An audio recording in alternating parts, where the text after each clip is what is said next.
Hi, everybody. I want to talk to you today about how your interests are a sign of passion. So, we've been on this series of how to discover your passion, and this is the next step after you've discovered your skills. This is the next step to discover your interests in a three-part discover your skills, interests, and aspirations in order to understand your passion. So I wanted you all to imagine yourself with a free weekend. Like you've got nothing in the way. There's nothing on the calendar, nothing planned. What do you do? Do you realize you need to clean your toilets and so you go clean your toilets? And I mean, who's really going to do that? I finally did it after, honestly, a couple of weeks because I was so focused on other things I needed to get done. So I wondered, would you find yourself like traveling? Would you find yourself introducing friends to new restaurants? Would you find yourself out in a workshop tinkering on something that has either a motor or you want to create something out of wood, something with your hands? Maybe you're creating vegan recipes for your blog. I don't know. But my guess is that you never thought of your interests as a sign of your passion.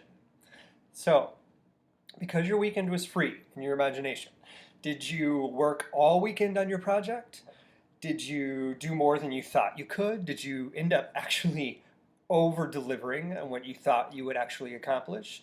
Did you meet or exceed your own expectations?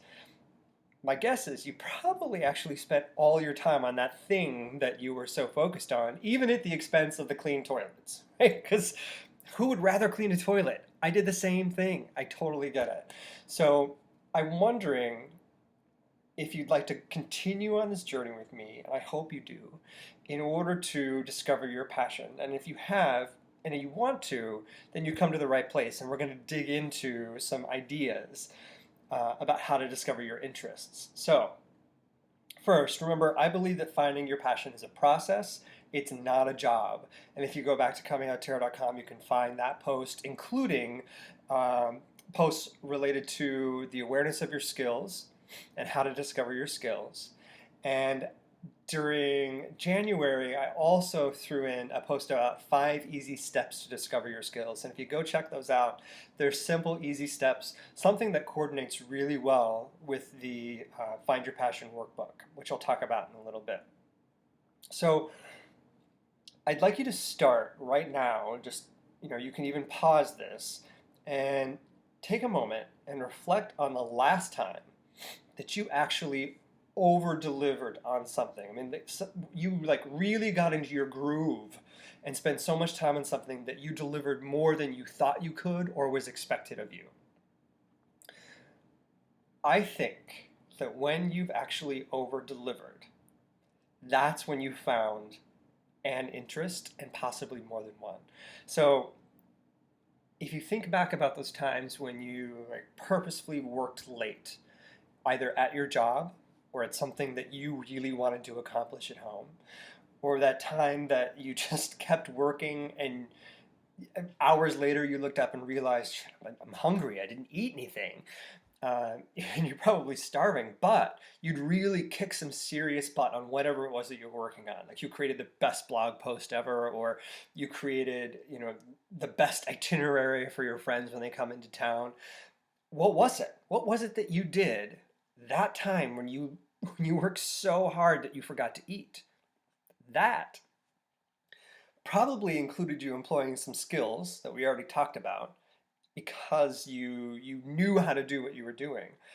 But my guess is that you may have also been so interested in what you were working on that you couldn't stop yourself from continuing.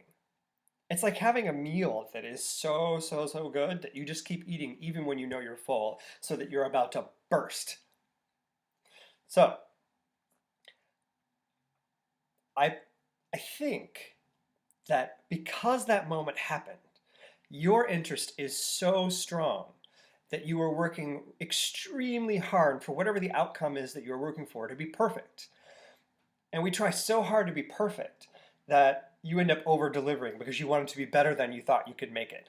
Now, I think of this as something just for myself. I call this the again syndrome because as someone who has moments of artistry and has been through being an artist.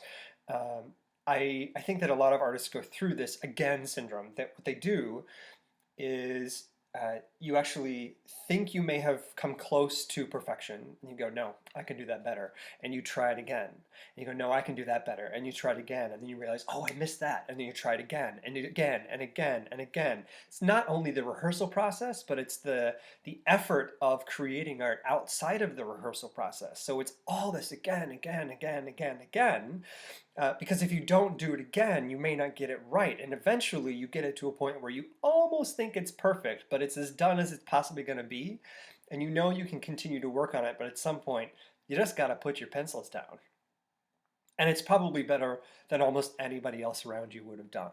And if you think about it, what you probably don't realize is that during that process, you're constantly learning, you're constantly discovering new facets of whatever it was that you were working on. And to me, if that doesn't indicate interest, I don't know what does.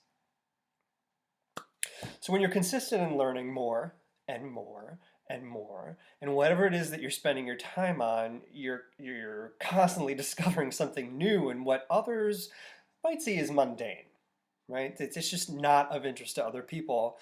I think you found an interest, especially when you realize that other people are coming to you for what it is that you love to do, like that vegan cookbook, like that tour around the city, whatever it is. People come to you because you're good at it and you're interested in it, and they can thrive off the energy of your interest. So now,